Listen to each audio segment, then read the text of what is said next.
Check 1 2 1 2 1 2 1 2. Check 1 2. Let me know if you can hear me, guys. I haven't had a technical problem for a long time, but I've just done a mic complete unplug of my sound card and replug. Oh, great, you can hear me. So I think we got it. Oh, that's fantastic. Okay, man, that was strange. I don't actually know what happened there. The mic just completely stopped working. It's been plugged in like that into the same sound card for like eons, and I never turn it off, to be honest with you. It's like on all night, so don't know what happened. I just pulled the mic out and I didn't even plug anything out. I just literally pulled the mic out and put the mic back in, and hey presto, it seems to have come back. So thank you for your patience there. Sorry about that. I know I lost quite a few people there. Yeah, sometimes you run into these technical issues. I haven't recently. It's been quite a good run, but hey, there you go. Hello everybody, and thank you for joining me today. Let's get started. I know we've had a bit of a delay here, but let's get started because it's not going to be a long live stream. I'm going to try and keep it really as basic as possible. And it was my intention, after I was kind of done and dusted and wrapped up with the live stream I did a couple of days ago on this topic, I was kind of satisfied that was all I was going to do until today. I found myself perusing the supplementary data of the study. And I have to say that I wouldn't say I was shocked. I was more in awe, slightly feeling levels of disgust about this entire study. I knew that they had, exercised a lot of bias, but I'm going to expose some things to you guys today that I think once you see them, I think you'll make your own decision. But to me, it qualifies as just downright deception, to the point where I feel uncomfortable calling the people who conducted this study academics. I think what was done was deceptive, and it was political. And when I go through the data with you, because I'm not going to add anything, I'm going to literally go through aspects of the supplementary data, things that they omitted and decisions they came to that omitted, key things that they should have done to make this study a fair and robust study. You're going to realize that what we already know, but this study really was just a racial hack job, and these people are a bunch of cowboys. That's just there's no other way of putting it. Caroline Wilkinson included. I'm disgusted. I'm not going to lie to you. I'm disgusted. So I'm going to show you guys some things, and you can make your own decisions. Like I said, I'm going to make it clear. I've already made it clear. I'm not a geneticist. I'm not trying to be a geneticist. However, you're going to see some things and make some logical conclusions, I hope, that are similar to at least you'll make your own decisions about it. I could be completely wrong. I always say that, I'm no authority in any of these subjects, but I'm going to expose to you things that I've seen. We're going to kind of like dart about a bit back and forth, but if you stick with this, I think you'll kind of see how I've ended up where I've ended up. And I'm now at the stage now where I think, there's real question of professional integrity in this entire study. And there's certain names of individuals actually that I'm becoming very familiar with. I'm convinced that the field of anthropology and population genetics is filled with some very questionable characters who I reckon are probably, I wouldn't be surprised if they're members of, or supporters of far right, how in terms of their levels of professional malfeasance that they that they delve into. It's pretty despicable. Okay, so I'm going to show you guys some stuff now. Like I said, this isn't about me presenting myself as an expert. I'm going to show you what I've seen, and I'm going to allow you to make your own decision about things. But I've managed to, yeah, let's just leave it at that. Let's just leave it at that. So like I said, we're going to be perusing, or maybe I didn't say, I can't remember. Maybe I said it when my mic wasn't working, but we're going to be perusing the supplementary data. Okay. And this is obviously the additional data that kind of, yeah, supplements the study itself and gives you an insight as to how certain decisions were made. We're also going to be looking at the study itself. And once we look at it with a bit of a fine-tooth comb, even without being a geneticist, you're going to understand things, and you're going to understand what they've done. And I think, to use a euphemism, you won't be impressed. You won't be impressed with what they've done in this study. Here's me hoping I didn't close my window, because I had to close a load of windows now doing that testing. I'm hoping I didn't close the window that I need. No, I didn't. I've got it open. Okay. So I'm trying to decide where to start with this. Let me get it up on the screen. Okay. We're going to kind of go through, like section to section.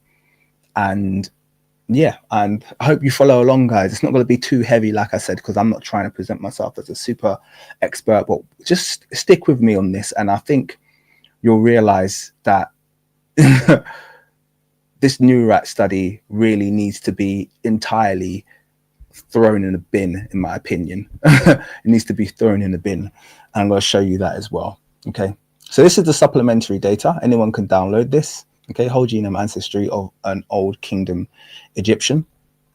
Okay. We're not going to read all of it, but we're going to dive into aspects of it. Okay, that I think are kind of important. So this introductory part, this gives us the archaeological context, talks about where the cadaver was found, shows you where it's been buried. Okay, so you get a good idea of that.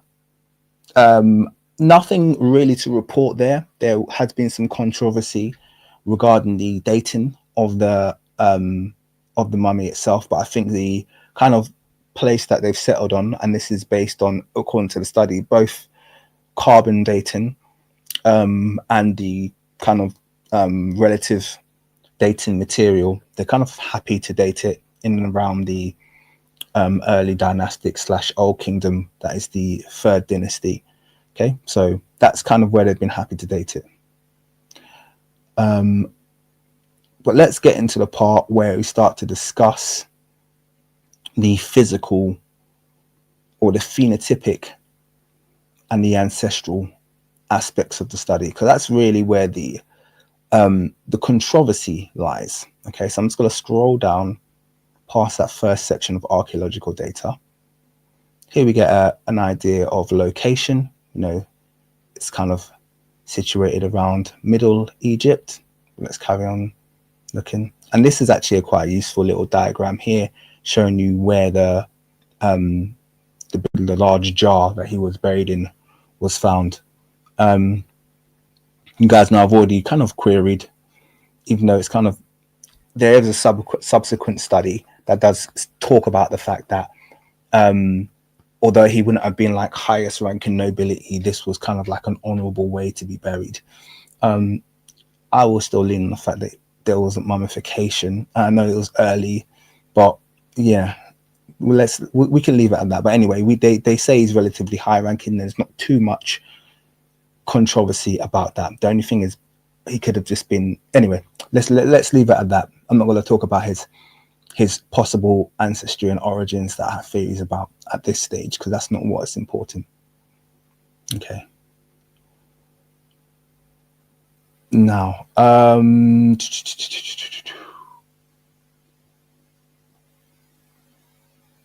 never read this about, what's about cuneiform here?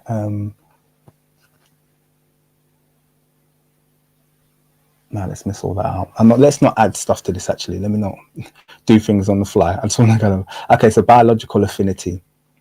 Okay, so let's read from here. The genetic ancestry of the individual has been determined.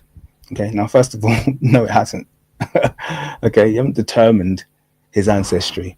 And you're going to see how far they are from determining his ancestry as you go on. Okay, you can say it's been collected. You could say he's been sampled, but you certainly can't say that his ancestry has been determined, because ancestry says we know exactly where he came from. That's a load of crap. You have no idea. You have no idea where his ancestry comes from. We just don't have enough ancient DNA to be able to make a decision like that. So that's a very questionable statement. Anyway, carrying on. However, many non-metric and metric skeletal based methods have long been used to estimate biological affinity under the assumption that they are genetically determined, often used in forensic context. All have come under increased scrutiny for reasons ranging from methodological to ethical. They can be particularly problematic in individuals of admixed ancestry, or as in the present study. Archaeological specimens, that said, two recognized methods, while not free of such criticism, are used here.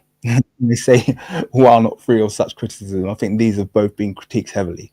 So we have dental non-metric traits using the program incorporating Arizona style university dental anthropology system, okay, and craniometrics in the process, because the ancestry of the Nuerat individual is known, the validity. So once again, they're leaning on the fact because the ancestry of the Nuerat individual is known, it's not.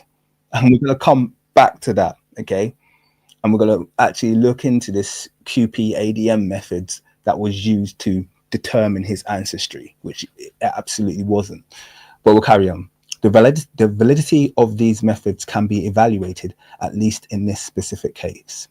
Dental traits from blah, blah, blah, that same thing. Just remember that ASUDAS, okay? That's an acronym for this kind of method, or this system, sorry, this Arizona State blah, blah, blah system, were shown to be reliable proxies for DNA on continental and global levels when comparing samples. Now that's questionable once again. The reliability is diminished at an individual level, but a method is available denoted by RUASU blah, blah, blah, blah. An unknown individual can be compared with 7 global samples based on the presence, absence of up to 32 crown and root traits. A naive Bayes classification algorithm calculates the probability of membership. Many Nuerat teeth have incomplete crowns, blah, blah, blah, blah, blah, blah, blah. So it's talking about stuff that's missing. Thus, only 15 blah, blah, blah traits could be scored. On this very limited basis, the individual is compared with only the 2 most geographically proximate samples in the program, Western Eurasian and Sub-Saharan African. This is going to be very relevant. Stick with me, guys. Okay. The posterior probabilities belonging to the former is 0.99, while the latter sample is 0.01. So I've said that with a lot of, well, look, we've compared them to Western Eurasian and Sub-Saharan, and it's really related to Western Eurasian, and it's barely related to Sub-Saharan. Now, bear in mind, I want you to remember what was said before. I talked about 7 populations, 7 global samples. Okay. Now, 29 craniometric measurements, okay, and they've got them listed below, were taken of the Nuerat cranium for the Cranid program CR6BIND. Cranid compares unknown individuals of 74 pre-modern through recent global samples. Okay, 74 pre-modern through recent global samples. Let me finish reading this paragraph, and then I'm going to show you the data, guys, and you're going to see why this is all relevant. I know this is a bit dry, but I need you to stick with me here, okay? Because this is an exercise of getting exactly what you want out of a data set. In fact, this entire study is that. Let's carry on. Results from the linear discriminant function analysis in the program revealed that the Nuerat cranium most closely resembles, in descending order, a sample of Iron Age male crania from West Asia. Okay, so Iron Age male from West Asia, namely Lachish, Palestine, with a probability of group membership at 0.53. Okay, so that's 53%. Sounds pretty high, yeah, pretty conclusive. Let's carry on. The female crania from that site at 0.254, okay, and an Egyptian from the 26th to the 30th dynasty sample of males at 0.175. So those three make up quite a large proportion of the this is a phenotypic measurement, by the way, so cranial, kind of like another phenotypic. Well, this is just cranial, actually, just cranial. So this is all kind of like to do with the skull. So based on these skull measurements, they've come in and they've said, yeah, well, you know, he kind of relates mostly to a Palestinian dude, a Palestinian female, and 26th to 30th dynasty Egyptian male. Okay, let's carry on. Bear with me, guys. We're going to get there. It should be noted that the relevant genetic findings in the main text neither Neolithic North African or other specific West Asian cranial samples are part of the cranid database. Now, this is really key. Okay, neither Neolithic North African nor other specific West Asian cranial samples, and might I add, nothing locally in Africa. Okay, nothing locally in Africa. And when I say nothing locally in Africa, I'm going to show you this database of 74. And you're going to realize very quickly why it clustered closest to this Lachish male. Okay, you're going to see it. All right, so you're going to see exactly how they got to where they got to. You're going to see every single sample. All right, and then you're going to see why they chose to use this CR6BIND database. It was a specific choice looking for a specific outcome. Okay, it's a specific reason they did this. Let's carry on. So the present craniometric classifications are based only on those samples which are included of greatest similarity. Okay, so we've all read that now. I'm not going to read, actually, let me read the next paragraph because it is relevant. Next, according to the cranid nearest neighbor discriminant analysis, the individual cranium most like Nuerat is from West Asian Bedouin male. Okay, with the following rounding out the top 5. So this is the groups now. Okay, Egyptian 26th to 30th dynasty. So that's late period Egyptians, some native. Okay, there, but let's carry on. Indian male, Lachish male, and another 26th to 30th dynasty Egyptian male. Okay, so that's enough for that now. All right. Christian Ike just said the Lachish were dark skinned and phenotypically African. We know that's probably the case, but it gets deeper than that. We know any of these kind of like old Neolithic samples, you know, anything from the Paleolithic to the Neolithic, probably right up until quite recent, you're going to be dealing with black people across the Levant, the Arabian Peninsula, and Africa. Okay, we know that already. But let's get into the data because I want to show you guys something here. So I decided to have a little look-see. I was like, well, this is all very interesting. Let me have a look-see and see how they got to where they got to. So I'm going to pull onto the screen now so you guys can see what this data was compared to. Okay, I had to do a lot of screen printing here, guys. So I hope you appreciate the effort. Let's go. So these are in order, yeah, well, in no particular order, the 74 samples. Let's go. Denmark, London, Norse, Berg, Italian, Santa Cruz, Zalavar, Japan, Peru, Denmark. There's one of our Egypt 26th to 30th dynasty. Araraka, Dakota, so I'm guessing that's like a Native American kind of. Patagonian, Poundbury, London, Italian, blah, blah, blah, Maori, Norse, blah, blah, blah. Okay, so we're going through about 25, so 1/3 through. Has anyone noticed any Africans yet? No, neither have I. Let's carry on. Moriori, Zalavar, San Cruz, Punjab, Ainu, Mukapu, Maori, Lachish. So there's one of the Lachish West Asians who someone mentioned possibly at that period in time. It's a male, may have been a melanated population. I'd say probably were, but that's probably why they clustered. Let's carry on. Philippines, Bedouin, West Asia, okay? Atayal, Peru, Carrying on, blah, blah, Poundbury, I'm going to keep going. We got Andaman Island there. They're melanated, but they've got very unique skulls. I think everyone would agree with that.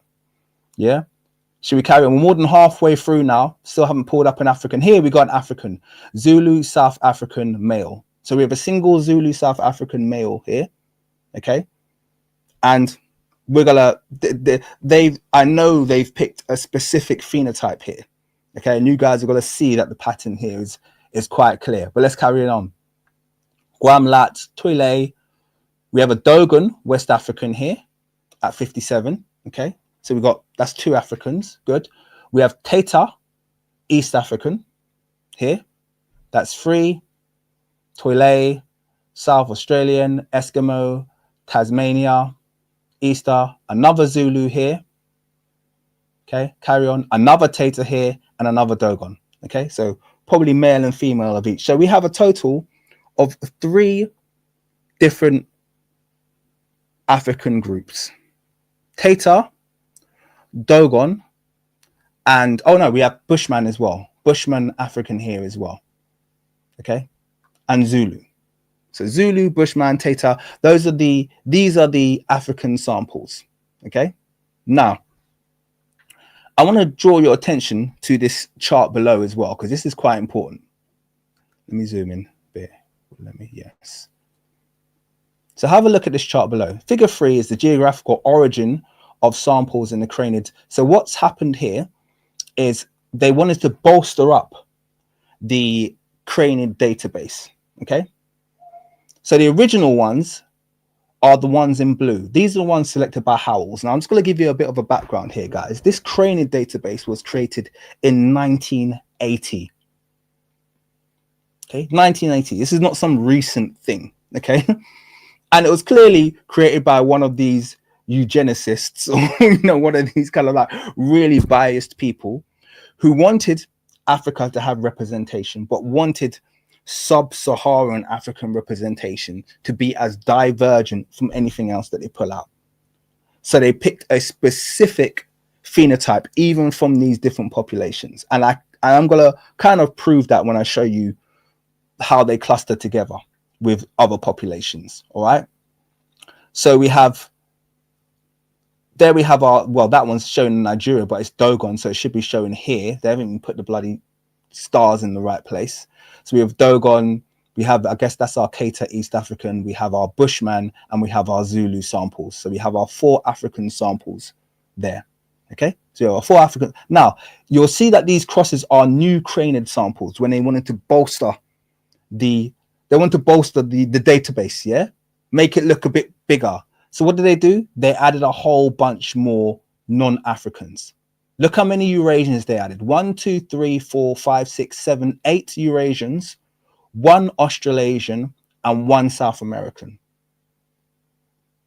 So when they decided to make this database bigger, they added more Europeans. Someone who's not a plonker, tell me what is going to be the effect of bolstering the database with more European samples.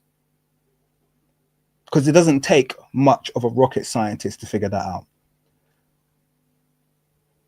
Let's move on.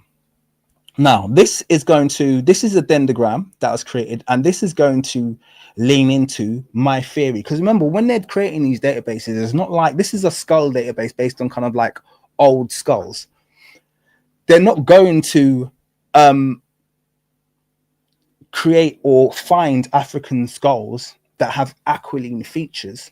And we know this because when it was clustered together, look who the Africans are clustering. Remember, this is phenotypic. This is not genetic, guys. This is just based on looking at our skull. Okay, looking at our skull, looking at its different dimensions. Look who the African samples, as diverse as Africans are, look who we're clustering closest to: Australasians. And what features do Australasians or Melanesians and Africans share? They share the broad nose. Okay, now bear in mind, we already know Africans can have broad or narrow noses, this, that, and the other. But when it comes to your average Aboriginal Australian, I think everyone would say they share quite extreme prognathism, broad nose, because the phenotype of that region of the earth is slightly more restricted than Africa, which has this massive diversity. Okay, So we know what we share with these populations. We share the more kind of quote unquote stereotypical non-Eurasian phenotypes. So when you cluster them on a dendrogram and your Bushman, Dogon, Zulu, and East African are all clustering phenotypically right next to each other, we already know what kind of Africans they selected for this database. This database was set up for no other reason than to say, hey, we did a comparison and hey, look, it looked nothing like the sub-Saharans for anything that's anything but basically a Bushman, you know, sorry, I shouldn't say Bushman, a San, someone who's San, maybe who or has Quena features, or maybe has really extreme true Negroid features, or has Australasian features. Unless the sample or the reference has got one of those feature sets, if you've got someone who's a very typical Kenyan, yeah, it's got to throw this completely off. They're going to be clustering. Who do you think they'll be clustering with? If you put a Kenyan in this, or if you put, you know, I'm talking about a typical narrow featured Kenyan or a Somali in this, or if you put even a modern Nubian in this, who do you think they're going to cluster with? Do you think they're going to cluster closer to this set of Australasians? Do they look Australasian to you? Do they look Aboriginal to you? We know already. Anyone who's got, even myself, I'm pretty sure if my skull was inputted into this, I would probably cluster closer to some of these some of these non-African groups than to these African groups. There's very, very clearly an agenda here. Okay, they know exactly what they're doing here. It's not rocket science, and there's a reason why they went back to this 1980s outdated database to prove their point. This is not scholarship any way, shape, or form. This is a joke. Okay, this is not scholarship at all. But that's just the beginning. Okay, that is just the beginning. I just wanted to show you the craned database, yeah, so that you're clear on exactly how they're getting to what they're getting to. So bear in mind, when you input reference material into groups like this, they can only cluster closest to the nearest thing. It's like a first past the post approach. It doesn't mean that they've got relation to that thing that they're clustering next to, or even are near them. It just means that they're closer to that than they are to anything else that's available. So the more one-sided or heavily weighted towards Eurasians, as you saw that database was, the more likely you're going to find someone who you cluster closely within that group. Because I guarantee you, when they're putting Eurasians in here, and this is the thing, I have to say this point, when it comes to them, I'm very, very certain when it comes to things like them sampling to get Egyptian DNA, modern Egyptian DNA, and then say, oh yeah, modern Egyptians are closer to this group and that group. Don't be surprised if they're not going into the Nubian community to get some of that real rich diversity and then include it in the modern Egyptian sample. Because Nubians are modern Egyptians. Don't be surprised if they're not going into the Beja community, the Bisharin community, or if they're not going into the Saidi community and getting some of that rich melanated people and then putting them into their Egyptian sample. And then when people cluster closely to modern Egyptians, they'll turn around and say, oh, well, you see, they're white. Of course, they'll do things like this. They don't provide you with a photo book when they give you these phenotypic databases or these genetic databases. You don't know who they've sampled, so they can lean everything in their favor. Anyway, that was just the first thing. Craned was just to kind of warm us up, so you now know, okay, we're dealing with a degree of deception here. Yeah, a degree of, that's light. This is light. It gets worse. It gets a lot worse. Okay, so I'm going to now move on to, since we're there, the physical anthropology. Okay, well, we're there already, but let's look at the limb proportions. Okay, so I'm going to move on.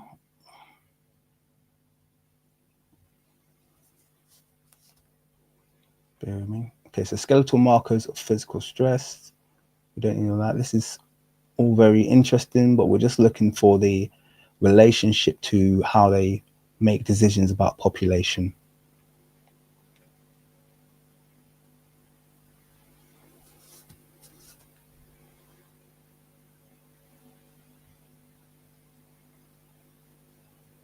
So I just want to make sure I don't miss anything. I would have been a little bit more organized today, but I had to run out and then run back in. And so here we go. All right. So here is Nuerat Man. All right. And I'm sure most of you, at least I did, straight away noticed a few things about him. I noticed that he had very long distal segments. Okay. Distal segments are you're kind of like more the ones that are furthest away from the center of your body. And we already know, I mean, I can just look at that and see that's a long that's a long femur. Okay, you can just look at that and see that straight away, or tibia, I can't remember which is which. And then we come to his skull as well. So we've got to come onto his skull as well, and I think most of you are already seeing what I'm seeing here. Don't worry, you're not jumping to conclusions. It is confirmed in the report. So I'm sure you're seeing in the skull what I'm seeing. Now, they have done their best once again to do their tilty thing. Okay, fade out the skull on top. He's prognathic as well. Let me make that very, very clear. He's mildly prognathic, but he's definitely prognatic. They've tilted the skull forward to hide the prognathism. You can always tell because this bone here, the zygomatic major, should really be horizontal. Okay, in most human beings, the zygomatic major is pretty much a horizontal plane, and that's how you can make sure that you've rendered or you're rendering the position of the skull correctly. Okay, so if that was horizontal, then you can jut that jaw forward, you know, about an inch. Okay, and then you have the true expression of what his prognathism looks like. But anyway, we don't need to go into that too much. We can see his body and we can see his skull. All right, let's carry on. Dentals. Nothing to note here, just a bit of talk about some damage, okay, to his dental region.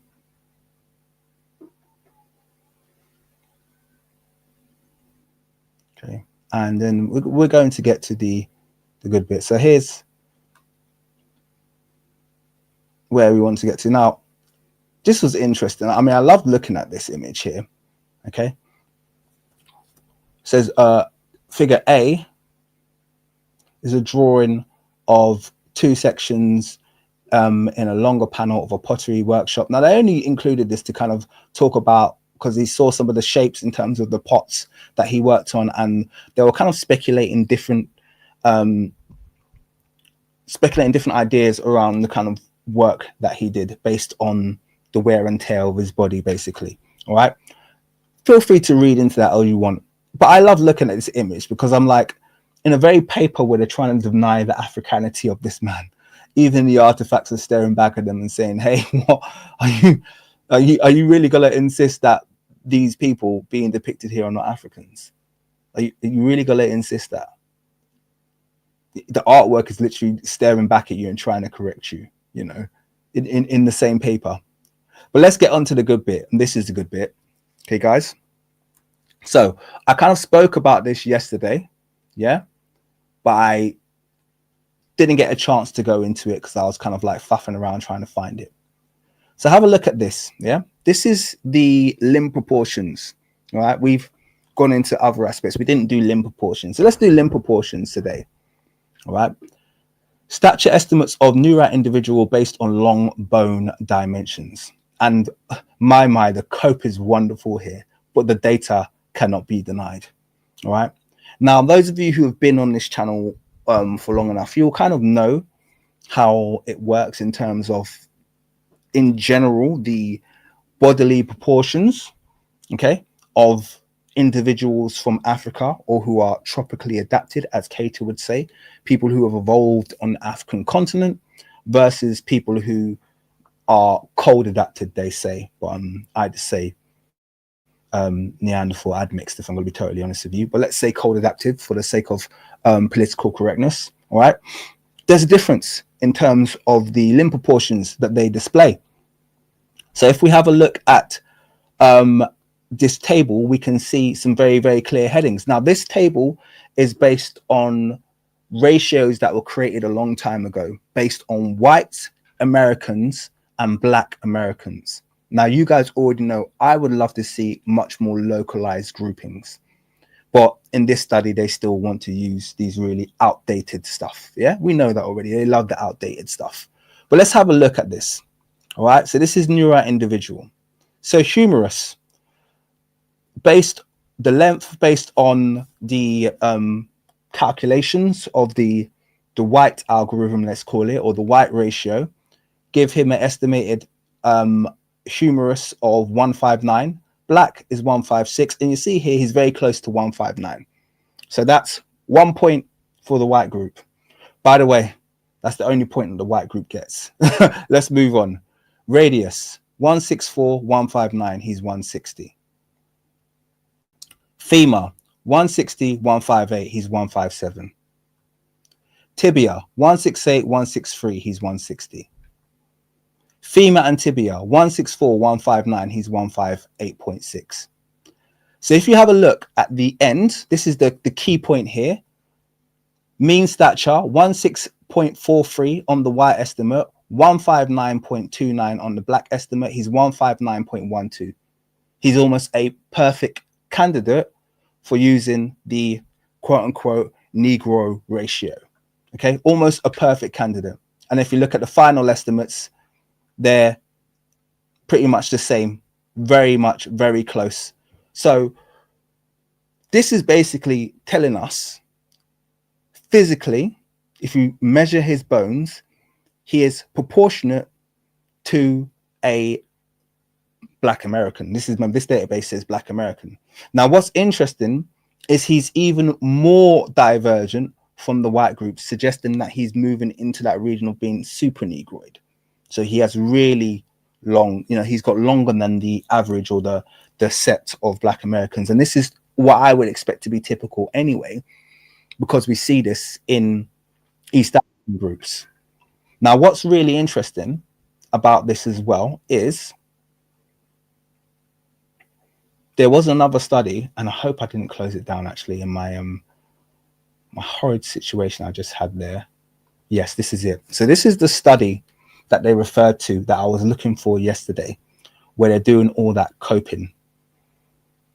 I'm not sure if I should show it actually. You know what, guy? I'm not going to show it. I'm not going to show it because it's a little bit complex, and by the time I kind of go through explaining everything, I think it's going to really just kind of slow the pace down. So let's leave that out and go back to where we were. All right. So we're all looking the same. We're all looking at the same thing here. He physically, they've got the data that says he's got the physical proportions of a Black person. Who saw that mentioned in the extract? Did anyone see this mentioned in the extract? Did anyone see this mentioned in the summary, in the conclusion? This piece of data, because it didn't tell them what they wanted to get out of it, and they weren't able to manipulate it and bend it towards their own outcomes, they've got it in the supplementary data, but they've completely omitted it from their final report. That to me is professional negligence, because they included the cranial data that supported their outcomes. They talked about the fact that he, kind of supports this, that, and the other, but they didn't talk about the fact that they had contradictions, or at least things that are raising question marks regarding his relation to native Black people based on his limb proportions. That was left out. But we know this is typical, and we're only getting started. Let's carry on, because there's more. I know you guys are probably like, there's more. Yeah, there's more. There's more. There's a lot of deception on this paper.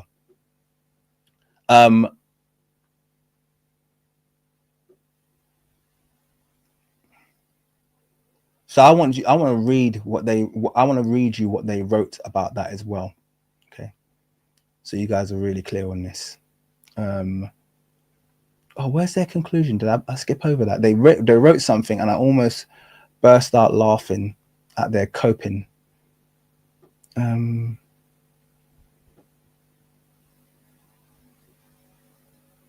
me see if I can find it. Give me 1 second. I want to see if I can find the quote. Maybe it's towards the end.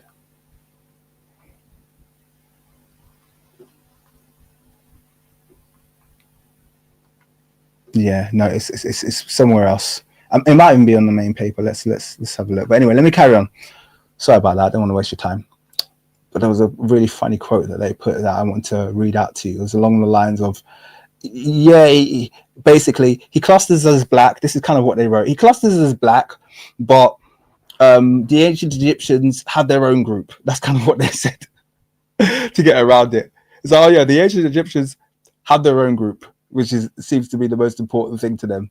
All right, so that's their way of coping. And actually, that's probably is a shout to, because it's quite funny looking at their own group. The ancient Egyptians group is just basically, you didn't need to create this. You've just created this to have something to say, to cope with the fact that they clustered with black people, which I think is hilarious. But anyway, let me move on. This is Caroline Wilkinson's part now, her facial reconstruction of the Nuerat individual. Okay, now this is probably one of the worst parts of the paper in terms of the coping. We'll read it together.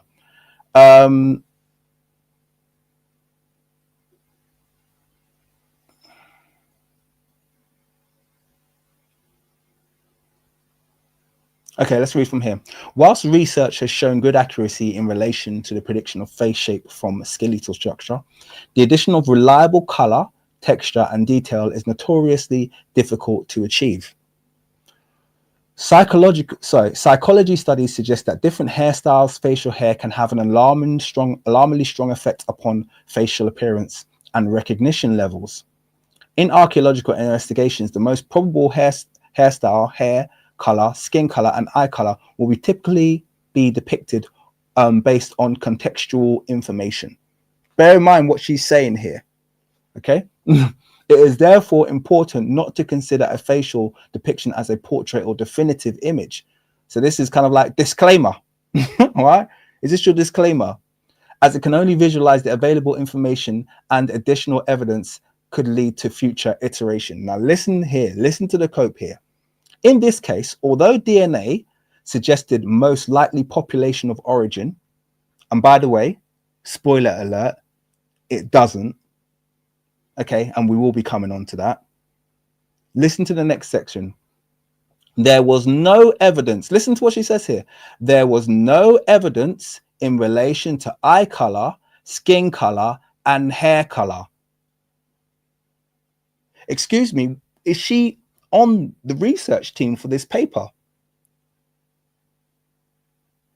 Because you guys, you did just read the same sentence that I just read there. Let me read it again, because I think my glasses were steamed up, because I couldn't have read what I just read, knowing what we know about the employment of the high-risk plex model. Let's start again. In this case, although DNA analysis suggested the most likely population of origin, there was no, not little, some, questionable, probable, there was no evidence in relation to eye color, skin color, and hair color.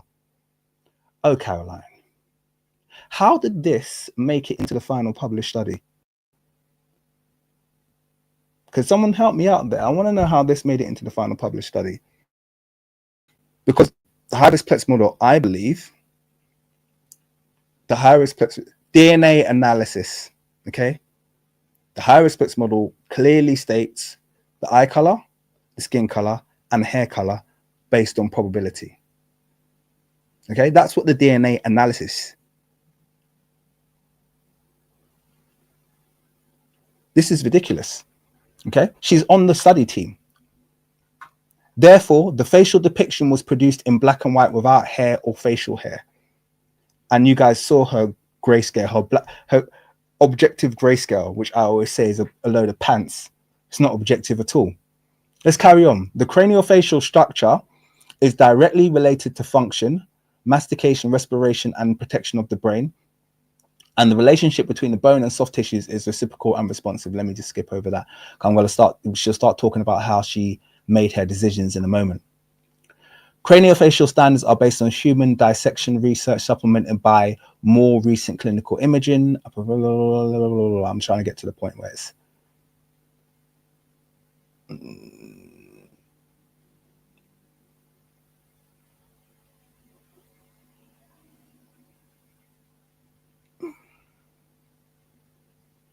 One second, we'll be there in a sec.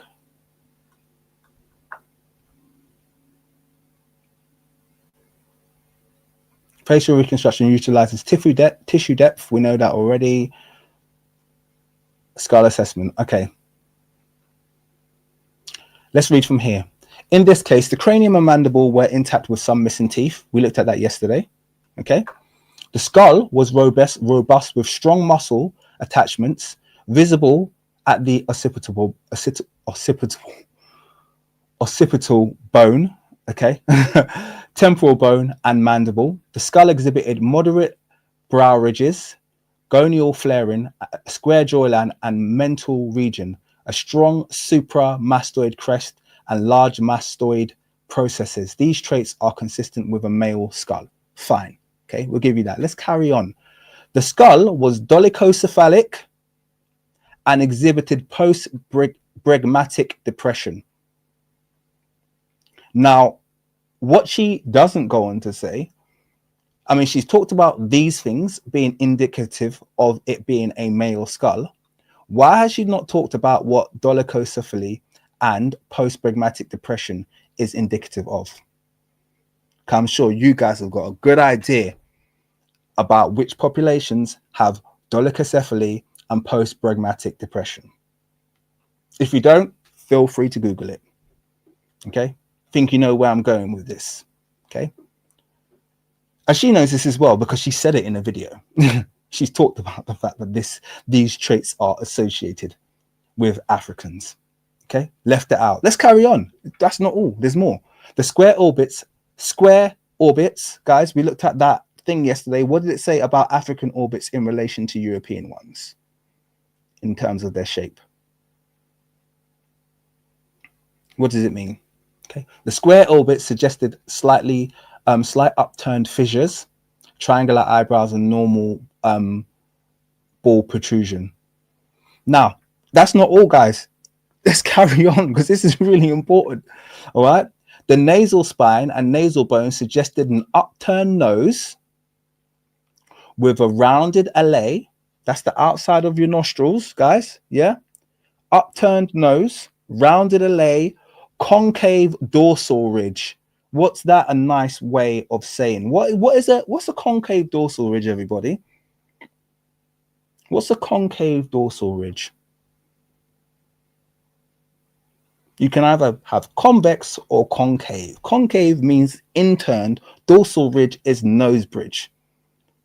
What's a concave dorsal ridge? I believe that's a flat nose bridge. Or thank you. That's an even better way to put it. A snub nose. He has a flat nose bridge, a rounded tip, rounded alley. Okay. And as we saw from the pictures, he has a relatively broad nose. He has a flat nose bridge with a round tip and rounded alley. Now, what's really interesting is how little of this translated. It's all good to put it in words, but how little of this translated into her final approximation. Remember how it started off well, as we looked at yesterday, and then it just descended into this ridiculous thing. This is someone who the data is screaming something at her. Square orbits, dolichocephalic skull, post-bregmatic depression, flat nose, broad and round, screaming at her one thing, but refusing to depict what her professional integrity is telling her. This is absolutely ridiculous. Black limb proportions, dark skin according to the DNA, dark eyes and dark hair. If we had any more data regarding the ethnicity of this man, at this point, it's just a bit silly, isn't it? Their data is telling them one thing and they are refusing to follow through with it. Okay, let's carry on. The teeth demonstrated normal occlusion and suggested thicker lower lip than upper lip with a rounded lower lip shape. I don't trust her on the lips, as you know from yesterday, guys, because you saw where her lip position was in relation to the mouth. And she hasn't mentioned anything about the extended alveolar region either. So I think that's, I don't know if that's a deliberate omission, but well, it had to be, because if you look at her final reconstruction, she just moved the mouth completely to the wrong place. And I want to just carry on because she talks about here. Yeah, here we go. So the Nuerat skull was collected using Artex Space Spider 3D laser scanner imported into Geo blah, blah, blah, blah, blah. Now listen to the next part, guys. Censored, you have an aquiline nose. So my nose is relatively aquiline as well. And by the way, I have a very strong nose bridge. Okay, so I'm not sitting here making any suggestion that all Africans have a flat nose bridge. Okay, let me make that very, very clear. My nose is relatively narrow. It's not, it's narrower than this geezer's. And I have a strong nose bridge. Okay, very strong nose bridge. So this isn't that. What needs to be clear here is that these are phenotypic traits that are very uncommon amongst the group they're trying to associate, i.e. amongst modern Eurasians, but almost, you know, every other person amongst a lot of African groups. So this is the issue here. We're talking about commonality. It's the same thing with everything. None of these things, just like my study on Tutankhamun, none of these things individually makes someone black. Someone can be dolichocephalic and not black. Someone could have post-pragmatic depression and not be black. Someone can have square orbits and not be black. Someone can have a flat, round nose and not be black. But what's the likelihood of someone having all of these things, dark skin, dark to black skin, dark hair, and not being black? At what point do we turn around and go, and super negro limb proportions? At what point do we go, guys, this is a ridiculous? You do realize what you're doing is very deceptive. You do realize that, don't you? Okay, you do realize. Let's carry on. Egyptian male data was used to estimate facial tissues and anatomical points across the skull surface. She's talking about modern Egyptian male data. Why? Why was modern Egyptian male data used? We know why. Okay. And bear in mind that Egyptian male data, even with that modern Egyptian male data, is still approximated that first approximation before she did all the crappy Photoshop crap that she put on top. It still looked relatively like a black man, but this doesn't matter. Look, Egyptian male data was used. Okay, she said it here. Now, bear in mind, she used that Egyptian male data after giving this whole spiel at the top, talking about, oh, well, you know, we have no information about skin color, this, that, and the other, but I'm just going to use a modern Egyptian man. Basically, I'm going to use a modern Egyptian Arab to make my reconstruction. All words, it's all words, no follow through. Okay, she's clearly said here she used Egyptian male data. So after all of that posturing and this, that, and the other, she still used a data set that is going to give her an outcome that she's hoping is going to bring her closest to modern Egyptians. And when it didn't, she altered it even more. But there you go. And just to be, in fact, let's just have a quick refresher to see where she went from and ended up to, because I think that's actually quite important just to remind ourselves of the overall lack of integrity in terms of how the decisions she made. So let's just quickly, I'm going to pull that up on the screen again, guys, so we can remember what she started off with and what she ended up with. Here we go. What's going on? There we go. No, stay there. There. So I got it on the screen. This is, we went through this yesterday, but why not go through? Why not have a quick look again? Okay.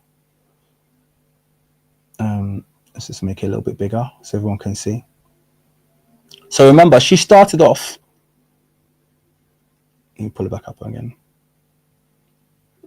She started off with this as a reconstruction. Now, I think she made lots of errors here, but she at least had the nose as broad as it was. She at least had the rounded nose. Okay, it was kind of there. She's coping a bit. I'm not really seeing a concave dorsal ridge. Doesn't really look concave to me. All right, I think she's kind of done a bit of coping there, built it up a bit more. I think that should be flatter. Don't worry, I corrected that on my reconstruction. Okay, but then even after she started off here, she ended up here. She completely changed the shape of the nose, changed the shape of many of the features to give it this more, I want it to look like a modern Egyptian and not look like what the skull data is saying to me. Completely ignored the strong zygomatic regions we spoke about yesterday. Now, once again, and I'm not doing this to toot my own horn, but which one looks a little bit more like what I've just described or what we've just described there? Which one out of our reconstructions, let me go here, has the correct width for the nose, has the rounded tip, has the rounded nares, has the flat or the concave dorsal ridge, has the fuller bottom lip? Which one? All right, this is,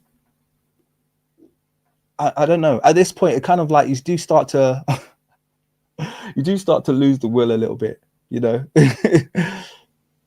Thank you very much, the fact. And he says, like and subscribe, consider supporting the King's Kickstarter. Happy Wednesday to all. Thank you very much. I appreciate that. Let me go on. Okay, so we've looked at that now. All right. Now I'm going to show you what she said in terms of how she finished as well. Let's just read through, actually. It's quite interesting. Eyeballs were set into the orbits in normal protrusion, taken as the cornea position, blah, blah, blah, blah, blah. The muscles on the head and neck were imported from FaceLab database and remodeled to fit the skull following anatomical guidelines. Now, here's where I reckon she went wrong with the zygomatic region. Maybe that's why there's too much saggy flesh over those, because you used Egyptian data. Had she used native Africans who have that strong zygomatic throughout their life, she wouldn't have ended up where she ended up, with a face that didn't look anything like the skull that was beneath it. God only knows. Okay. The details of the facial features were modeled with respect to skull assessment. Adherent ears were modeled and attached to both sides of the head using external auditory meters to determine the position. Blah, blah, blah, blah, blah. Now, here's the part I want to share with you. A frontal image of the facial reconstruction was imported into Adobe Photoshop, and a facial feature image database was utilized to add texture to the face. So she's said there, yeah, she just photoshopped the front of the face. It didn't look anything like what she started with. And this is the sad thing, because she just completely diverged from everything that she said by the end of it and didn't have the ability to look back and say, hey, this doesn't look like what I've just described here. I still don't understand how she managed to get to her reconstruction and make the claim that she had no data about skin, hair, and eye color. That was a large part of it. Wasn't that why she was included in the team, to take that data, to utilize it as part of her reconstruction? Okay, it's just ridiculous. Okay, so there's Caroline Wilkinson's contribution. Okay, and there's a reconstruction of Nuerat individual. Now we come on to the next part. Okay, now we come on to the next part. So she didn't even do the work. Well, I think she falls back on referring to her work as FaceLab, the group. Maybe having more links in the chain allows you to pass the buck of blame. She can say, well, I did the initial one, but then when it came to the Photoshop and I gave it to one of my technicians, God only knows. Either which way, there's no professional integrity there. Okay, and I'm just not going to have any respect for their process. No respect. Okay, now this part is the part that I really want you guys, because there's so much deception when it comes to the genetic ancestry modeling and admixture dating. Okay, so we're going to go through quite a bit today, and hopefully you're going to kind of understand this a bit better, because I didn't understand it, but I had to really get my head down and do quite a lot of reading. So modeling genetic ancestry with QPADM. Okay, now it's important to understand how QPADM works. And once you understand how QPADM works, it makes things a lot clearer about how they got to where they got to. Now, I'm going to make a very controversial statement to some of you. I'm going to make a very controversial statement. Nuerat Man is not 80% Moroccan and 20% Levant, Neolithic, Levant, Mesopotamian. I'm going to repeat that. Nuerat Man is not 80% Moroccan and 20% Levant, Neolithic, Mesopotamian, as the model has him coming out to be. The way they got to that result, everyone's quoting this, and everyone's, even us yesterday, we're talking about the fact, oh, well, you know, he's 8% of... Wrong. The way they got there is by using this specific method of modeling genetic ancestry. Okay, and I'm going to explain how it works, because it's actually really simple. So I've got a nice little visual which will help you to understand exactly how this works. Okay, so here's the problem with QPADM. And I want you guys to really pay attention here, because once you understand this, you'll realize that this is just a hack job. Okay. With QPADM, the person's ancestry is modeled based on the samples that are in that particular database. That's it. Okay. Now, I've given you a visual to give you an understanding of how that works. So, for instance, I've got this African man here. Okay. Or black man. Don't know if he's African. He's just AI generated. Okay. Nothing special. But I've got an African man on the screen. Okay. Now, if I put him into a QPADM modeling algorithm that only has two sample sets in it, one is white Europeans and the other is Chinese. Okay, so one's white European and the other is Chinese. QPADM doesn't come back and say no match. Who knows what QPADM does? If you know what QPADM does, I'm going to ask you to put an answer in the chat. What does QPADM do? Because once you understand this, you'll realize that we have just been participating in the biggest historical shit show that's probably ever taken place.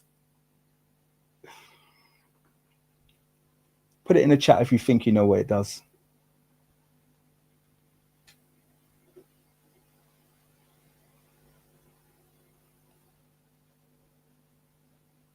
Help them to lie, yes, but I want someone to be a bit more detailed than that. Okay, I think Christian's kind of got it there. I think I'm happy enough with the answer to display it on our screen. Just give me a second. Okay, weighted similarity search. Pretty much, you've kind of like summarized it there. The whole point of QPADM is to model someone based on the data that's in the database. So when it doesn't find an exact match, which is going to be all the time, because unless you're literally someone's child, you're not going to be an exact match. It will use the closest as a proxy. Okay, so it will use the closest available DNA as a proxy and say, well, this looks not exactly the same, but it's a bit closer. All right. So for instance, well, let's have a look at the diagram that's on the screen. In a database where you have an African man, yeah, And so in a database where you have only Europeans and Chinese people, and you put an African man's DNA into it, or black man's DNA into it, it's going to say, well, okay, maybe 60% of your ancestry looks like a European man and 40% looks like a Chinese man. It won't find matches, but it will do that via proxy. So what does that mean? That means the African man's ancestry, after being placed in this QPADM modeling algorithm, is going to have him looking 60% Eurasian and 40% Chinese. Now, here's a very simple question for everyone on the live stream. Is the African man 60% Eurasian and 40% Chinese? Very simple question. Does the African man have any Chinese or Eurasian ancestry? I think you guys all know the answer to this question. He is not. His ancestry hasn't changed. The only thing that's changed is they run him through a QPADM algorithm or modeling tool. And it's given them whoever's closest in that database. That's it. They've given him whoever is closest in that database. Now, it doesn't suddenly make him Chinese or Eurasian. This result is entirely useless outside of the world of racist population geneticists trying to steal history or assign history to parts of the world that it doesn't belong to. And we're now going to look at the paper itself so you can see how utterly bollocks it is and how they did this.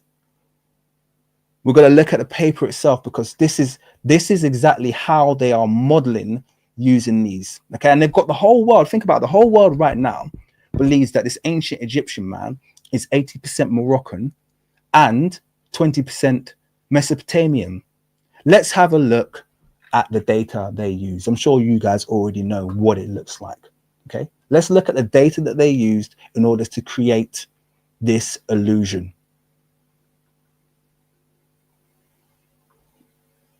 So let's in fact go to the paper itself, because the paper gives us some really nice visuals. In fact, I'm just going to quickly read here.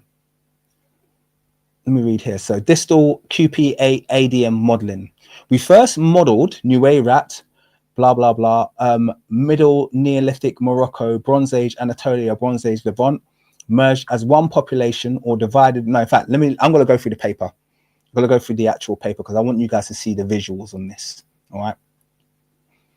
The visuals paint a much nicer picture.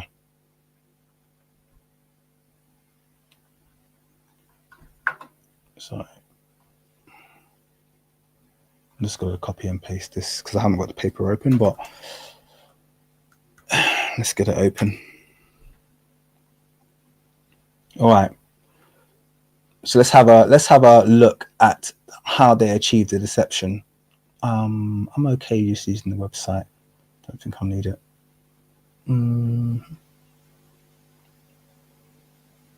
So ancient genome sequencing. All right.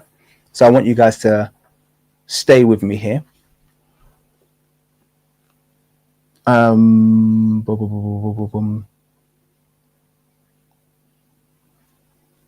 Okay, we'll look at that later, the merging. Let's just go through the diagrams, actually. Let's go through the diagrams. So genetic ancestry of the Nuerat genome.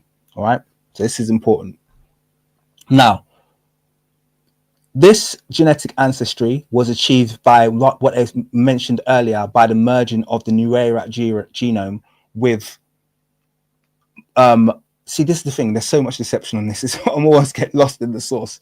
Okay, they mentioned here they merged the Nuerat genome with present day individuals. Okay, and they've got this thing about mixing present day Egyptians with the Nuerat genome in order to produce these charts. But when it comes to the actual ancient chart, you're going to see the kind of deception that they pulled off. So we're going to come back to that because the PCA, there's different techniques they used here. They used PCA modeling. So PCA, they used the QPADM modeling, and they also used and admixture clustering. And we're going to look at, we're not going to look in detail, but we're going to look at all three of them. But I want to get here to the ancestry of the Nuerat genome, because this is where all of those conclusions started. So we used the QP-ADM framework to model genetic ancestry components that best represent Nuerat genome using a fully rotated model competition approach. Who says that best represent Nuerat genome? So it's kind of like putting the chicken before the egg. We've decided who's the best match before it even starts. Okay.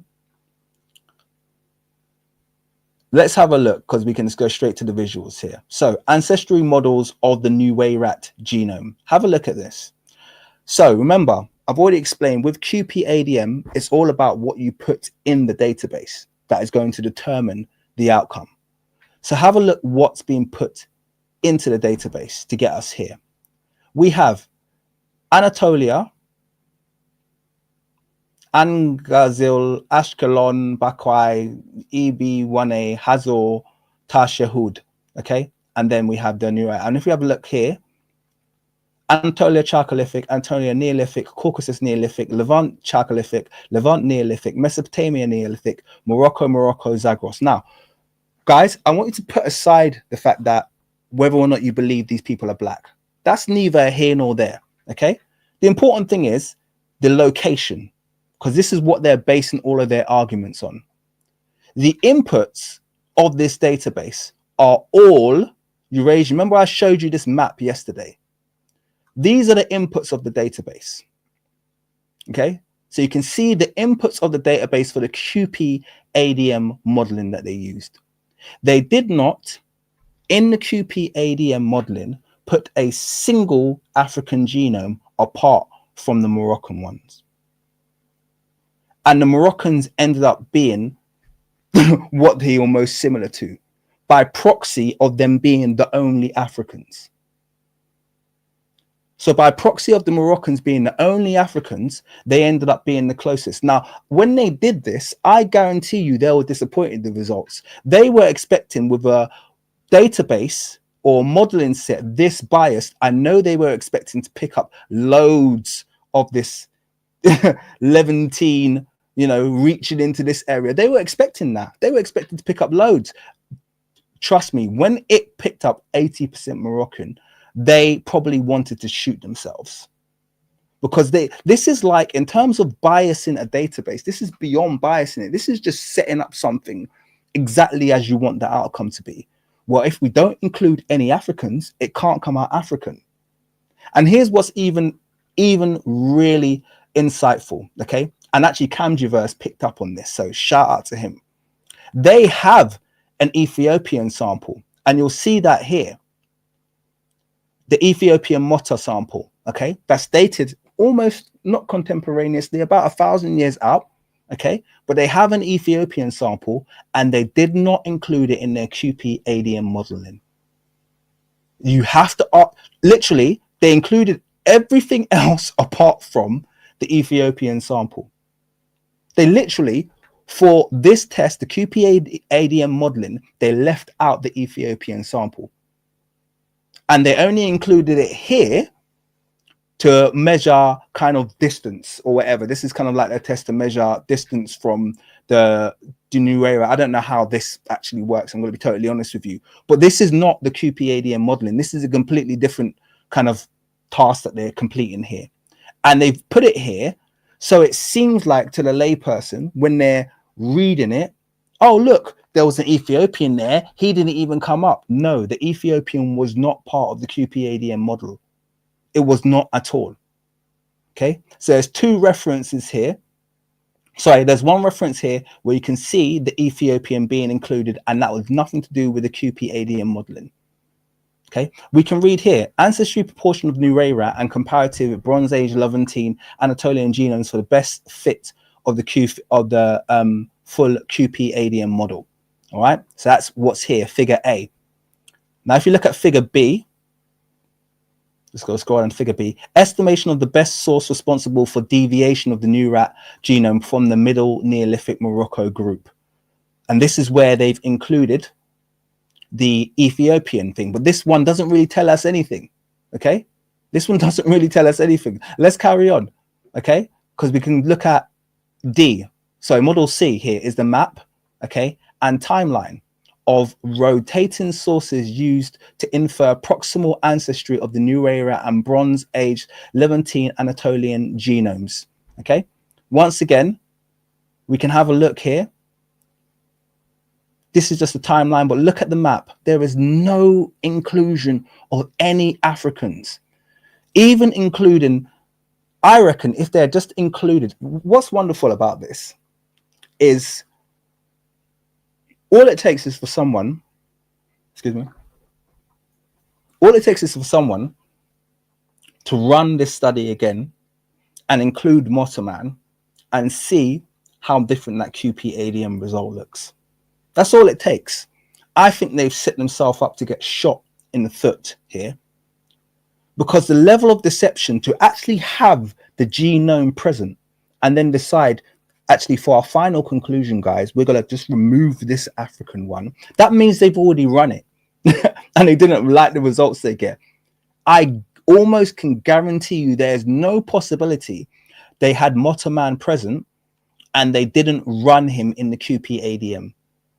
This is a deliberate omission to get a result that they could pass off. I bet you if you run Man, all of that juicy 20% Levantine disappears and it just becomes a mix between Moroccan and Ethiopian. I would not be surprised. It wouldn't shock me in the slightest. Now, obviously, I'm speculating here, but heck, why shouldn't I speculate when they're this deceptive?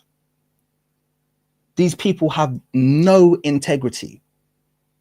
To omit it from a database that literally relies on the richness of its inclusions. The outcome of QPADM is entirely dependent on what you put into it. So I just want you to think about this. I'm going to move on in a second, but guys, I just really need you to fathom this. They've put this Egyptian into a database that only had North Africans and Eurasians. And then when the outcome of the model came out predictably North African and Eurasian, although barely Eurasian, they presented it as evidence. They presented it to the world. They did a press release. This is the most talked about study. Metatron's talking about, I won. There was no other outcome. There was no other outcome. You could put me in that database and I would come out exactly the same. If you put me in that database, I'd probably come out part Levantine, and I might even have some bloody Eurasian in the mix, even though I know I'm not mixed. I'm just saying, like, it's a first past the post model. It relies on what you put in there.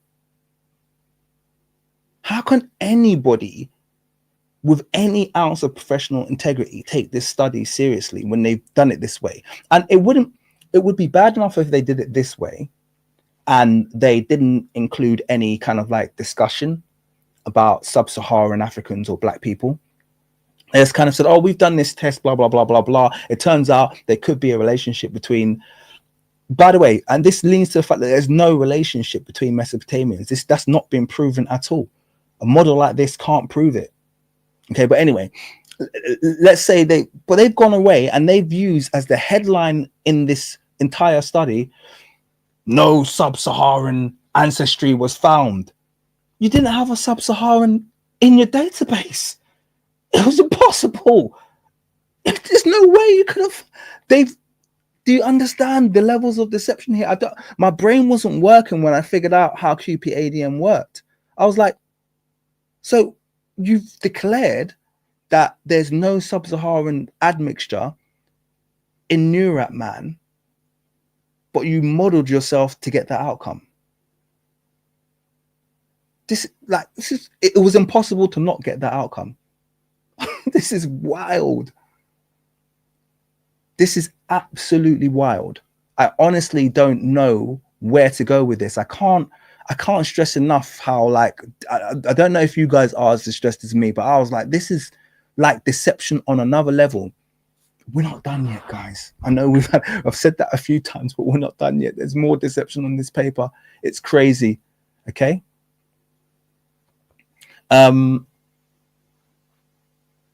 let's just read this. All accepted QPADM models showed presence of ancestry related to Middle Neolithic Morocco in the Nuerat genome. Therefore, our results could indicate shared ancestry across North Africa during this period.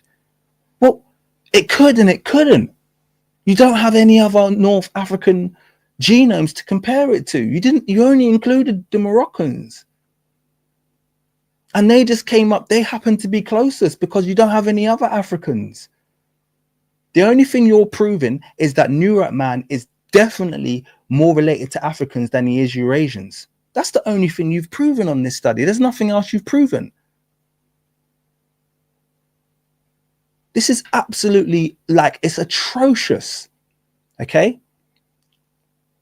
Let's carry on. Shout out Kamjiverse. Let's put your comment on the screen. He says, Peace King. I ran Nuerat in a few sequences using AI and got as a mixture between Neolithic Great Lakes region and Paleolithic North Africa. Need we say more? Need we say more? So you got a mix between black and black. Now, obviously, you haven't published that, and I can't, say that you're absolutely correct. Okay, and I'm sure you wouldn't expect me to, but thank you for doing that. And thank you for holding the fort as well and keeping these liars in check. Let me give a shout out to Surfactant. He says, I realized the fix was in when every documentary portrays ancient Egyptian people as white, unless they are showing the most primitive sapiens. Yeah, we know how that works. Thank you very much for your $5. Macy says they don't care because most people will blindly accept the results on purpose. And I accept that. I know that I'm not going to do this live stream and suddenly everyone's going to change their mind about the study, this, that. But at least we know. At least we can know how this works. One thing that was very edifying about doing this and understanding how this works is how low and how scared these people are. This shows me that they are terrified. Like I said, to have the sample available and to omit it and then to run it and then to publish it and know that you've done that, and the entire body of people, entire body of academics know that you've done that.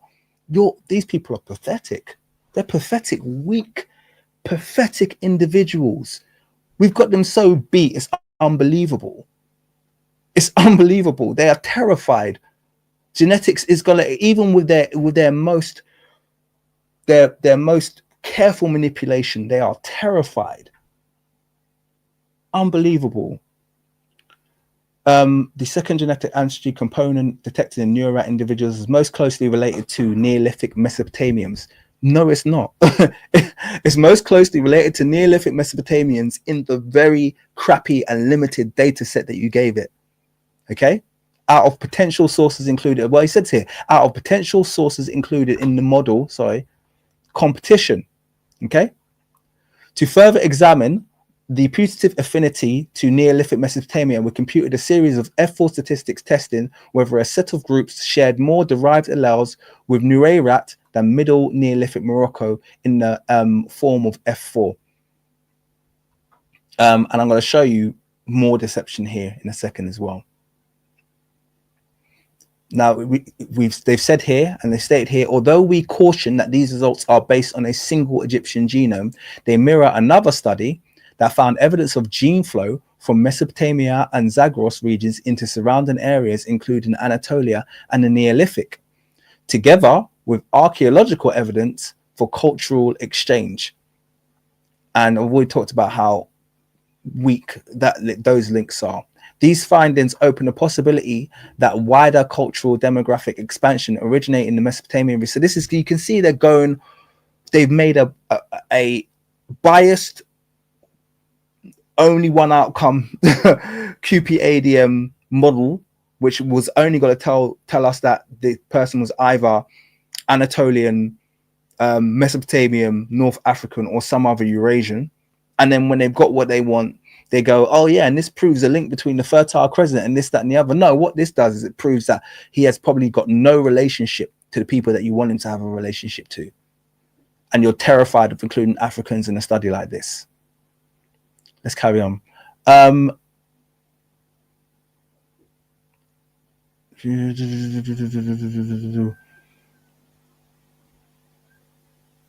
want to get to another. I just want to show you a couple more deceptive things that they did, because this is supposed to be wrapping up now. Now, ancestry in later Egypt. So this is now that they've got the genome from Nuerat Man and they've made their 80-20 model, this, that, and the other. He's North African, even though we haven't checked any other Africans, and he's Mesopotamian. Ancestry in later Egypt. What they did in the rest of the study is compare to modern Egyptians, and this is when they decided they were going to bring African ancestry in. Now, obviously, the visuals, the people, is that Africans have been a part of the entire study and they've been included in every model, and they're not shown anything. But here's the thing: every time they do this, it kind of shoots them in the foot, because let's have a look at tables anyway. You'll see what I mean. It says Nuerat genome extends the genetic record of ancient Egypt beyond previously published data for the third intermediary period. We modeled these later individuals using QP-ADM with putative sources from a set of 9 populations from North Africa, including Nuerat, West Asia, Greece, who lived between the Old Kingdom and the third intermediary period, include genomes from the Middle Neolithic and Neolithic Mesopotamia. We can reject all one source models, including one with 100% continuity from Nuerat to the third intermediary period. Blah, blah, blah. Once again, same issue, only testing against Eurasians. Now have a look at this. This is what you're going to find really interesting. So over here, in the first one, A, okay? And this is where they've been really deceptive, guys. And let me zoom in a little bit here, because you probably can't see anything. Trying to get closer. Oh, lost it. Where's my diagram? Let me click on that. I think I'll get a higher res one. Okay, brilliant. So I think I could zoom in a bit there. No, it's having a reverse effect. Okay, so in the first one, A, you can see we have that similar, we have a Levant Moroccan mix. Okay, people will look at that and I'll be like, oh, that's not, what's that? This is, if we scroll down, it says ancestry proportions of the third intermediary period genomes for the best fit model QP-ADM. Okay, so they've done a QP-ADM alternative to source. Now, this QP-ADM was based on smaller groups, only 9 populations this time.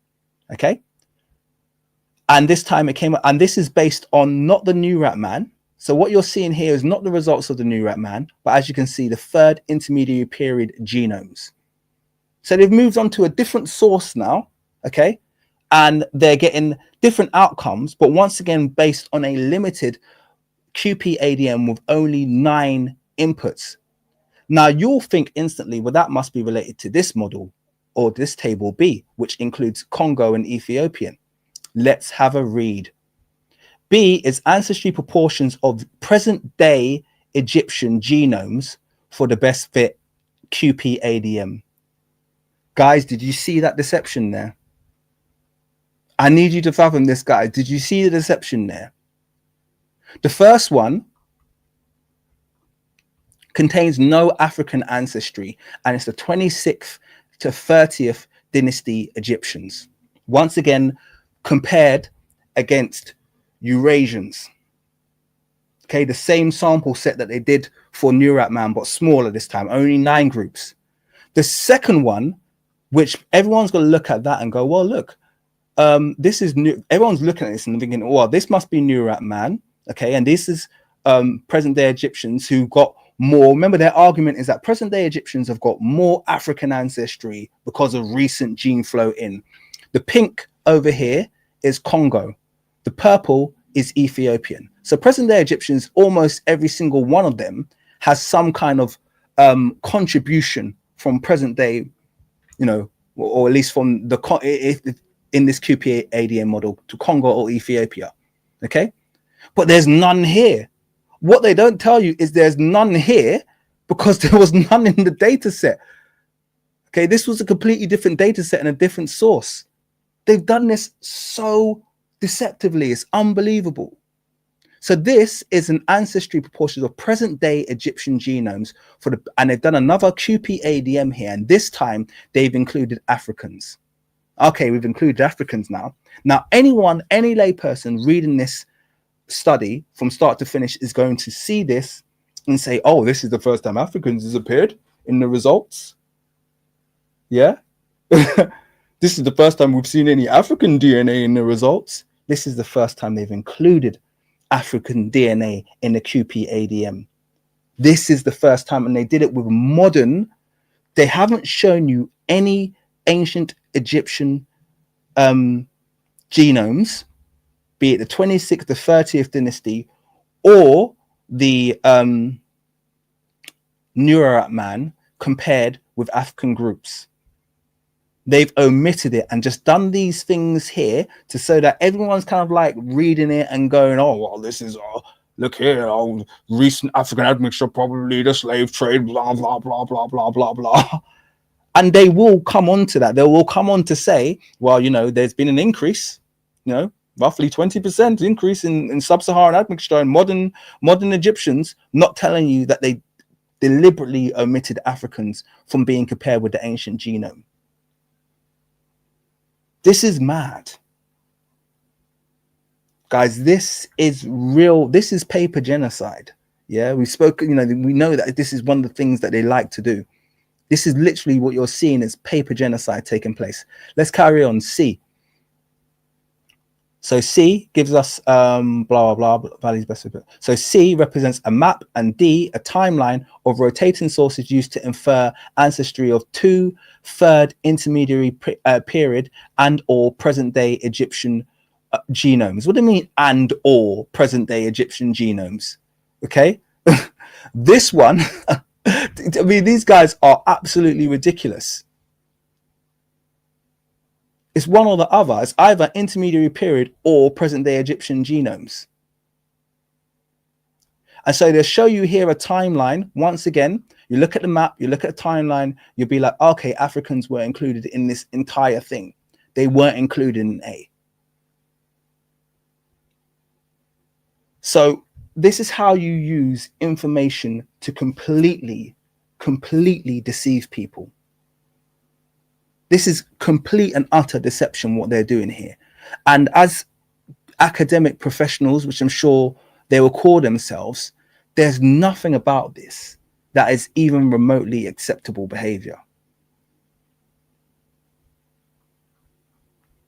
Let me give a quick shout out to Hood. Thank you very much. He said, plan to expose those lies on media networks. I don't know. Would they invite me? I wouldn't mind. Whatever. But anyway, you guys can see what's been done there. Let's carry on. Let's carry on, because I don't think we're done yet. I think there's like one or two more that I want to show you. Maybe there is, maybe there isn't. I can't remember now. Let me zoom out.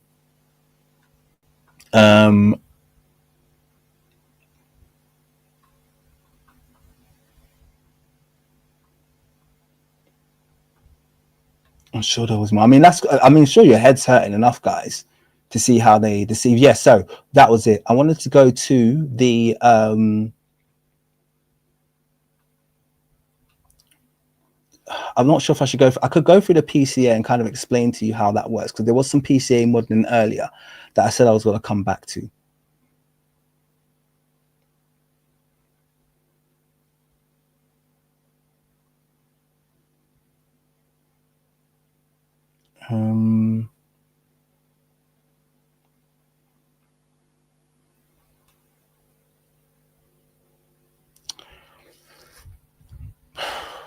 I'm not sure if I can be bothered to explain PCA right now.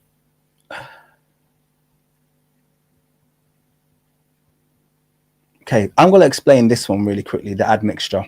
Okay, I'm just going to quickly explain this one, and then I'm going to call it a day. I think this will be the last one that I go through. So let me just quickly click on this one and explain what's going on here.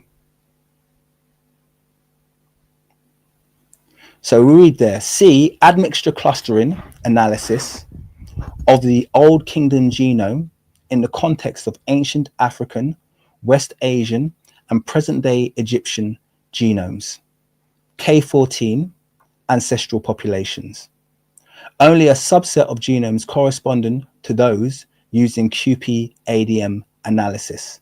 That's really important to understand. This is a subset of genomes are displayed. the full output admixture analysis shown in extended data. So why is this relevant? Okay, so the way admixture analysis works, I'm just going to explain this very quickly. The way admixture analysis works is they have a figure which is K, okay? And that figure K determines the number of quote unquote ancestral groupings. Now, these ancestral groupings they create are arbitrary, entirely arbitrary. So this is essentially them getting groups of genes together and deciding that they represent something. Okay, so we've got a cluster here, cluster there. In the case of this, they've got 14 clusters. Okay, so they've decided 14 clusters are important, and that's what you see here.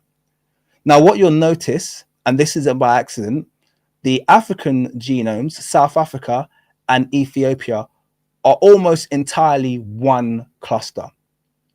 So they've clearly selected clusters that are going to give them some kind of a outcome that they can reflect to the product. So each cluster, as you can see, is represented by a different color. Now you'll notice there's no key attached to this color because, like I just said to you, these clusters are arbitrary. Okay, they can mean anything and they can mean nothing. So all you need to do to get these, let me hide this on the screen. All you need to do to get these kind of outcomes is create clusters that are going to be favorable to you, okay, or favorable to the kind of outcomes that you're trying to create. So once again, people will look at this and go, oh, well, look at Nuerat Man. He's kind of got some of this beige. He's got a line of green there, and then he's got some pink up here and blue, and that kind of looks similar to these. Look, beige, pink, blue, blah. They decided what the clusters were. The clusters could mean anything, and the clusters could mean absolutely nothing. That's the way admixture analysis or clustering analysis works. That K number can go up exponentially. It can go down. You can have K2, K3. You can have K400, K300. It's just literally an analysis that does nothing more than this graphic representation that you're seeing in front of you that is supposed to give us an idea of relatedness based on genes that they've decided are important and represent something. This is what you call just literally, you could do anything with this. This is called database manipulation. Literally is nothing more than database manipulation. So what you're seeing in this study, because I'm going to kind of wrap it up there, because like I said, I'm not a geneticist, but all of the stuff that I've said here, you can check it out. Feel free to Google QPADM, look into it, Google admixture analysis, find out how that works in terms of these ancestral populations that are entirely arbitrary, and look into what they've done on this paper, because I haven't said anything or made anything up here. They had Man and they omitted him for the QPADM, which is where they took their final conclusion about who this ancient Egyptian was. They ensured they had no Africans, and then they went on to report that he had no African ancestry, or at least other than North African. Do you understand the levels of deception and just how utterly academically inept you have to be? And I don't know where the integrity lies in a group of scientists this large, for no one to call this out is absolutely despicable. And by the way, I am now watch out for this guy, Joel Irish, by the way. I'm going to start calling out some of these people. Okay, this guy is one heck of a eugenicist. Okay, I've looked at his papers. He comes up with all of this dental, this, that, and the other, and basically he's in the business of taking African skulls and declaring them to be something else. Okay, there's loads that a lot of these people you're going to see are going to become repeating names. We've already spoken about Carolyn Wilkerson here, who I'm going to stop short of saying she's as bad as Joel Irish, but she's getting there, and she needs to check herself, because you saw her ignore data. You saw her make decisions about phenotype and then ignore them. And it's not the first time she's done that. She's doing this on a regular basis now. So this entire study is just a massive hack job. I am so done with it. I don't think I'll do another video after this, but I hope, guys, that was useful to you. Thank you very much, Nata86, for your 20 Swedish krona. I know what they are now because I played back and I saw that you gave me the name of it. I didn't know what SDK was before. Thank you very much. And I will continue to, well, I hope I don't have to revisit this stupid study again. But yeah, guys, you can see it's not even a study. So all of this stuff, there's not even a headline here. And I feel like it's people who knew this already. Once again, shout out Camgiverse and stuff like that. There's a lot of people who knew this already, but I guess sometimes you need to read stuff for yourself. This study is a whole bunch of nothing. Jonathan Waters, I know, knew this already as well. So I know there's a few people who knew this, but this study is a whole bunch of nothing. The only thing this study proves is this guy, this Nuerat guy, who, by the way, Afrocentrists weren't even fighting for to begin with.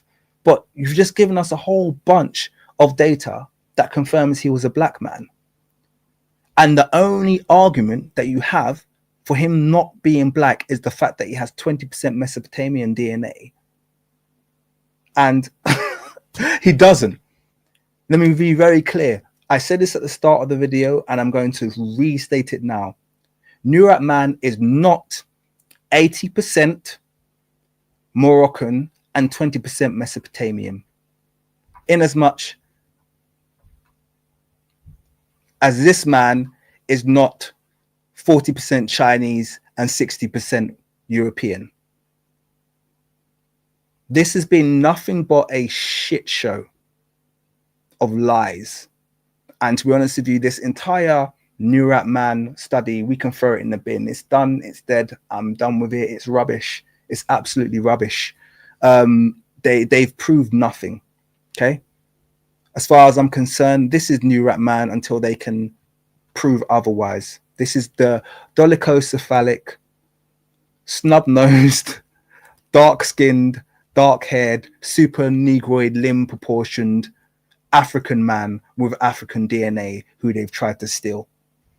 And they're going to have to deal with that.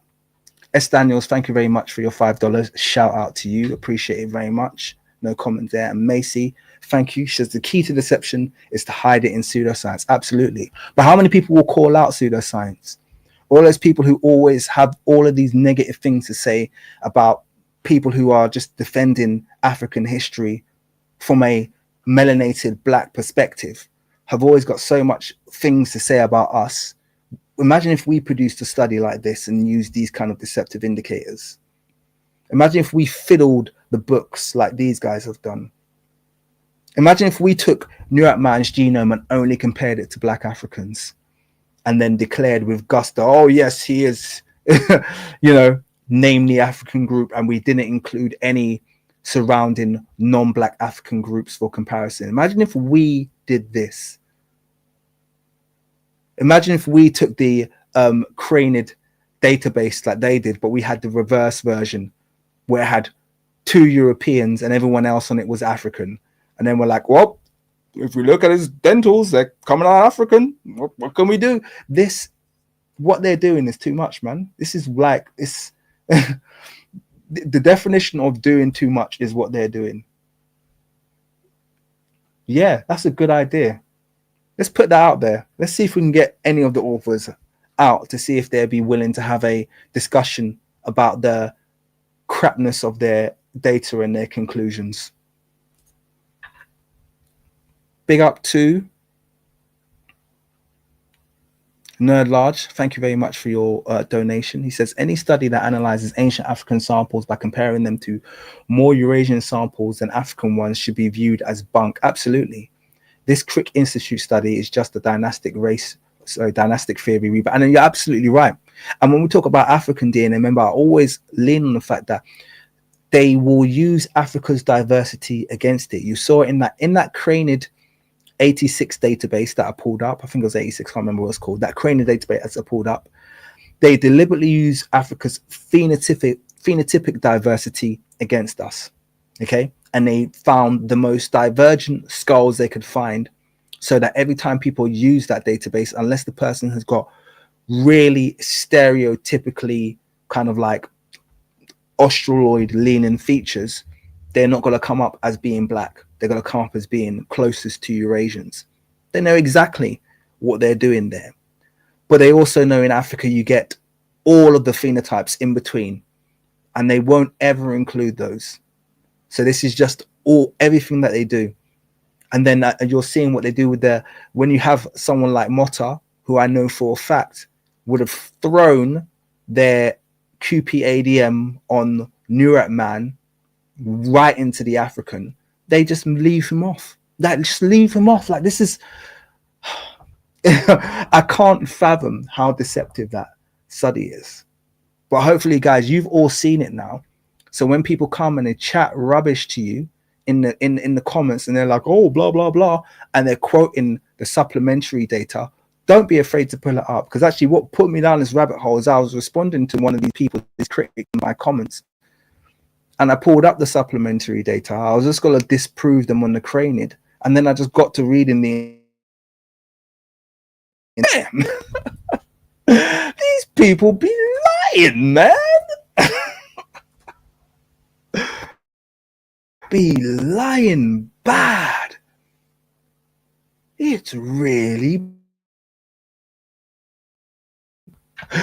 So anyway, I thought I'd fill you in as my community. So you're all in the know now. Feel free to have a read of that study with a new lens on.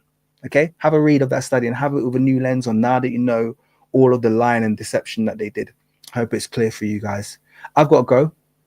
Have my very, very, very late dinner now. Had a really long day, but I hope you enjoyed that, guys. Don't forget to no, the study is fully free on Nature. They made the study fully free, Macy. So it's not, nothing's behind a paywall. Supplementary data, everything is downloadable.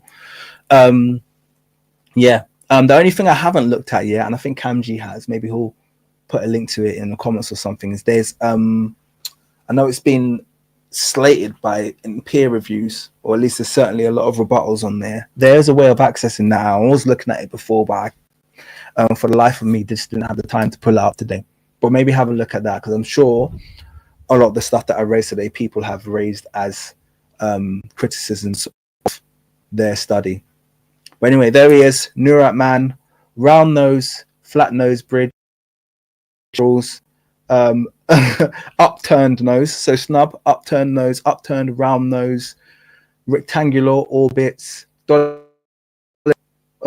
the central depression, rounded zygomatic cheek area, full lips, dark skin, dark hair, super negro limb proportions, but apparently not black. Apparently not black, guys. So there you go. have a great evening, guys. I'm gonna shoot off. I hope you guys have a great day, and I'll see you in the next one. Peace.